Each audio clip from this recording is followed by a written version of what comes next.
58 মিনিটেও 5-2 গোলে পিছিয়ে ছিল বায়ার্ন মিউনিখ। এর ঠিক 10 মিনিটের ব্যবধানে উপমেকানো ও লুইস দিয়াদের গোলে ব্যবধান 5-4 করে বাভারিয়ানরা। ফুটবল প্রেমীরা যেন এমন ম্যাচ দেখার জন্যই অপেক্ষা করে।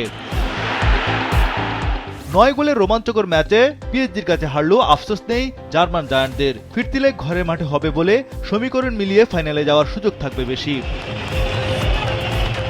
পার্ক দে প্রিন্সেসে এদিন শুরুতে লিড আদায় করে বায়ার্ন। 16 মিনিটেই লুইস দিয়াজকে ফাউল করে স্পট কিকের নির্দেশ দেন রেফারি।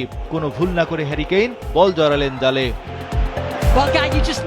চ্যাম্পিয়ন্স লিগের চলতি আসরে এটি কেইনের 13তম গোল। এ নিয়ে আসরে টানা 4 ম্যাচে গোল করলেন এই ইংলিশ স্ট্রাইকার। তবে লিড নিয়েও ম্যাচে কোণঠাসা হয়ে পড়ে বাভারিয়ান দল। কাভারাৎসকেলিয়ার দুর্দান্ত গতির কাছে তছনছ হয় বায়ার্নের ডিফেন্স। 24 মিনিটে এই জর্জিয়ান তারকা সমতা এনে দেন প্যারিসিয়ানদের। এর ঠিক 9 মিনিট পর ব্যবধান করে পিএসজি। এবার স্কোরশিটে নাম লেখান জোয়াও নেভেস। তবে ফরাসি তারকা মাইকেল ওলিসে দারুণ ছন্দে। কোয়ার্টার ফাইনালের মতো এবার সীমিত তার দৃষ্টিনন্দন পারফরমেন্সে মুগ্ধ ফুটবল দুনিয়া। 41 মিনিটে ওলিসের গোলে সমতায় ফেরে বায়ার্ন মিউনিখ। তবু স্বস্তি রইল না বায়ার্নের। ইনজুরি সময়ে আলফান্সো ডেভিসের হ্যান্ডবলে পেনাল্টি আদায় করে পিএসজি। ফরাসি তারকা উসমান দেম্বেলের সফল স্পট কিকে লিড নিয়ে প্রথমার্ধ শেষ করে স্বাগতিক দল। বিরতির পর বায়ার্ন আরও চাপে পড়ে যায় ফরাসি জায়ান্টদের দুর্দান্ত আক্রমণে।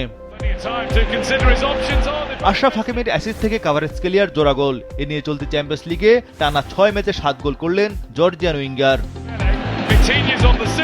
58 মিনিটে 5ম গোল আদায় করে পিএসজি। দেম্বেলে জোড়া গোল পূরণ। গত 16 মৌসুমে চ্যাম্পিয়ন্স লিগে নয়ারই প্রথম গোলকিপার যিনি নকআউটে একটি সেভ না করে 5 বা তার বেশি গোল হজম করলেন।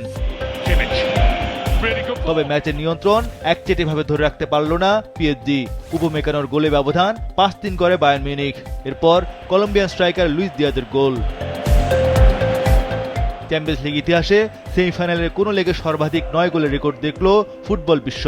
ম্যাচে 12টি শটের মধ্যে 5টি অন টার্গেটে রাখে পিএসজি, আর বায়ার্ন 10টি শটের 8টি রাখে অন টার্গেটে।